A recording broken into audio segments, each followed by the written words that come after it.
নমস্কার, 5:05 নিয়ে আমি অতনু রয়েছি আপনার সঙ্গে।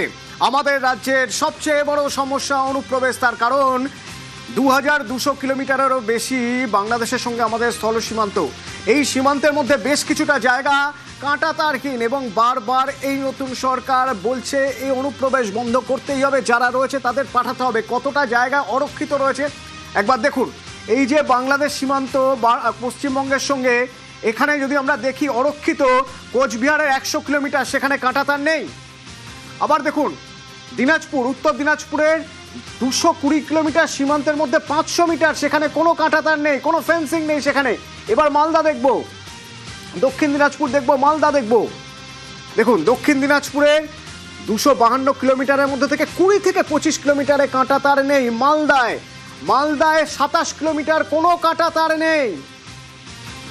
ঠিক এইরকমভাবেই আমরা যদি দক্ষিণেও নেমে আসি তাহলেও দেখব যে একইভাবে কাঁটাতারহীন অনেক জায়গা রয়েছে। তো এই জায়গাগুলো থেকে অনুপ্রবেশ হচ্ছে, নিয়মিতভাবে অনুপ্রবেশ হচ্ছে। তা আটকানোর জন্য পদক্ষেপ কি? সেই পদক্ষেপ গতকালই আমরা আপনাদের জানিয়েছিলাম। 3D অর্থাৎ ডিটেক্ট, ডিলিট, ডিপোর্ট। প্রথমে চিহ্নিত করতে হবে, নাম বাদ দিতে হবে যাতে কোনো রকম সরকারি সুবিধা না পায়। 3 নম্বর ডিপোর্ট, পাঠিয়ে দেওয়া হবে ওই পারে। এই পদ্ধতিটা কি? এই মাঝখানে ট্রানজিশন পিরিয়ডে তার সঙ্গে কি হবে, কোথায় থাকবে জানবো।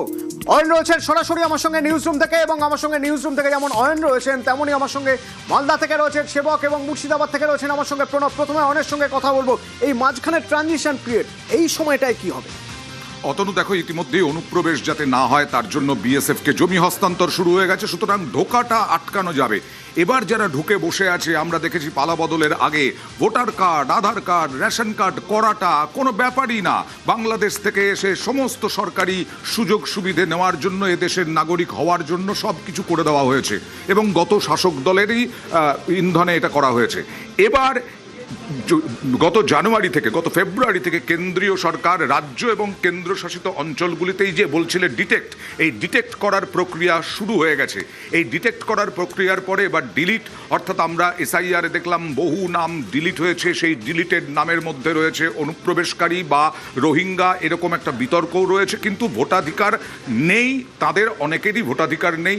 তাদেরকে খুঁজে বের করে, অনুপ্রবেশকারী কারা খুঁজে বের করে, এবং এইবার এই হোর্ডিং সেন্টারে ঢোকানো হবে। অর্থাৎ সরাসরি পুশব্যাক না করে, বাংলাদেশ বা মায়ানমারে সরাসরি না পাঠিয়ে এবার এদেরকে হোর্ডিং সেন্টারে পাঠানো হবে।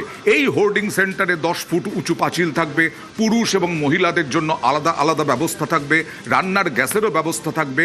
কিন্তু অনুপ্রবেশকারীদের কারো কাছ থেকে যদি ভোটার কার্ড পাওয়া যায়, আধার কার্ড পাওয়া যায়, কোনো রকম রেশন কার্ড পাওয়া যায়, তাহলে কেন্দ্রীয় সরকারকে জানানো হবে যে এরা আসলে রেশন কার্ড পাওয়ার যোগ্য ছিল কিনা, আধার কার্ড পাওয়ার যোগ্য ছিল কিনা, ভোটার কার্ড পাওয়ার যোগ্য ছিল কিনা।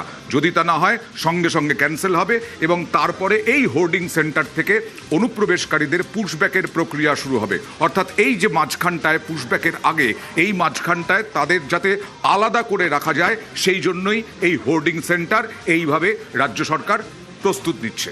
ধন্যবাদ অয়ন। এবং এই হোল্ডিং সেন্টারে কিন্তু বেশি দিন থাকা যাবে না, তার কারণ মুখ্যমন্ত্রী শুভেন্দু অধিকারী আগেই বলে দিয়েছেন যে যারা অন্য দেশ থেকে আমাদের দেশে অবৈধভাবে এসেছেন তাদের বেশি দিন তো আমরা খাওয়াবো পড়াবো না। কিন্তু এই হোল্ডিং সেন্টার কেমন হচ্ছে? এই হোল্ডিং সেন্টারে অনুপ্রবেশকারীদের ঢোকানোর প্রক্রিয়া শুরু হয়ে গেছে। হ্যাঁ, হয়ে গেছে। মুর্শিদাবাদ থেকে প্রণব আছে আমার সঙ্গে।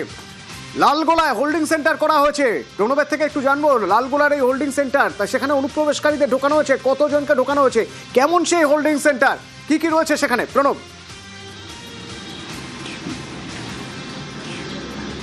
দেখো ইতিমধ্যেই কিন্তু সেই হোল্ডিং সেন্টারে 5 জন বাংলাদেশিকে চিহ্নিতকরণ করে তাদেরকে কিন্তু রাখা হয়েছে। আগে যেটা পদ্মা ভবন ছিল, জেলা পরিষদের যে পদ্মা ভবন, সাধারণত বহরমপুর থেকে যে সমস্ত যারা যেতেন সেই পদ্মা ভবনে থাকতেন, সেই পদ্মা ভবনকেই কিন্তু করা হয়েছে হোল্ডিং সেন্টার। এবং গতকালকে রাত্রিবেলা থেকে রানীতলা থানা, লালগোলা থানা এবং ভগবানগোলা থেকে অনুপ্রবেশকারী কয়েকজনকে গ্রেপ্তার করে বিএসএফ, তারপরে কিন্তু পুলিশের হাতে তুলে দেয়। তারপর পুলিশ সেটাকে কোর্টে না পাঠিয়ে সেই হোল্ডিং সেন্টার অর্থাৎ পদ্মা ভবনে কিন্তু রেখেছে এবং তাদেরকে রাখা হয়েছে এবং সমস্ত রকম সুযোগ সুবিধা দিয়ে তাদেরকে রাখা হয়েছে। আগে যেটা হতো যে সাধারণত তোমার কোর্টের মধ্যে পাঠানো হতো, তারপর তাদের জেলে সংশোধনাগারে পাঠানো হতো, কিন্তু এখন বর্তমানে আজ থেকে শুরু হয়েছে সেটা বহরম লালগোলার যে পদ্মা ভবন রয়েছে সেই পদ্মা ভবনকে তোমার হোল্ডিং সেন্টার আপাতত করেছে এবং সেখানেই কিন্তু এদেরকে এই বাংলাদেশিদেরকে কিন্তু রাখা হয়েছে। এবং পুলিশ সূত্রে জানতে পারছি যে কিছুদিন পর সরকারি অনুমতি মিললে তারপর তাদেরকে বিএসএফ এর হাতে তুলে দেওয়া হবে, বিএসএফ এর মাধ্যমে তাদেরকে সরাসরি তোমার পুশব্যাক করে দেওয়া হবে।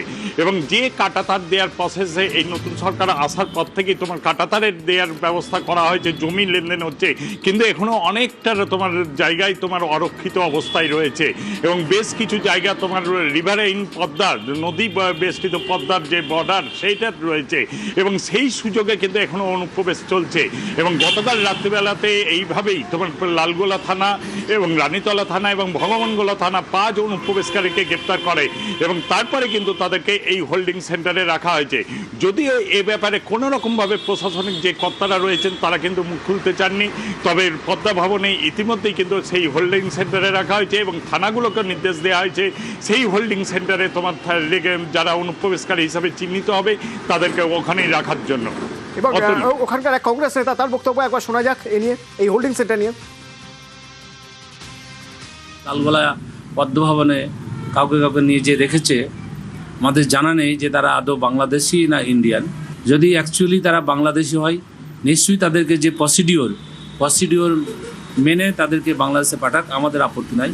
কিন্তু যারা এখানকার ভোটার, যারা আজকে লক্ষ লক্ষ ভোটার যাদেরকে ডিলিট করে দেওয়া হয়েছে, তাদেরকে চিহ্নিত করতে হবে এবং তাদের নামকে তুলতে হবে, ভোটার লিস্টে নাম তুলতে হবে। আর যারা অ্যাকচুয়ালি যদি বাংলাদেশি হয় তাদেরকে পাঠাক, আমাদের পক্ষ থেকে কোনো আপত্তি থাকবে না।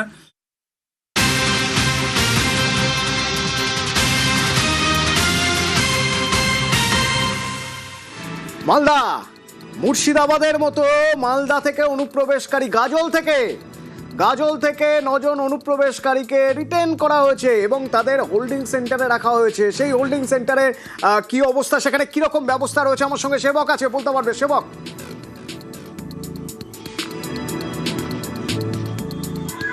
একদমই, দেখো তুমি যেমনটা বলছিলে অতনু, যে ডিটেক্ট করার পর এই লাস্ট যে পদক্ষেপ রিপোর্ট, অর্থাৎ তাদেরকে পুশব্যাক করা এবং এক্ষেত্রে জেলায় জেলায় হোল্ডিং সেন্টার করা হবে বলে জেলা শাসকদের নির্দেশিকা দিয়েছিল নতুন সরকার, সেই মতোই মালদায় উদ্যোগ শুরু হয়ে গিয়েছে।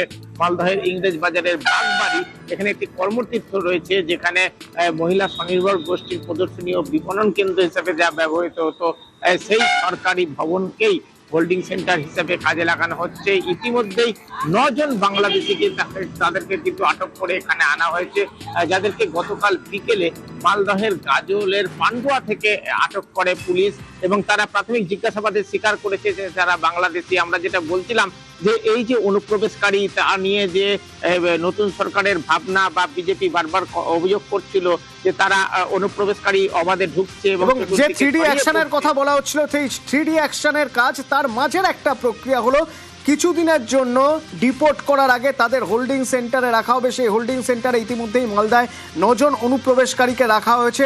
ইংরেজবাজার পুরসভার চেয়ারম্যান কৃষ্ণেন্দু নারায়ণ চৌধুরীর বক্তব্য শোনাবো আপনাদের, শোনাবো খগেন মুর্মুর বক্তব্য।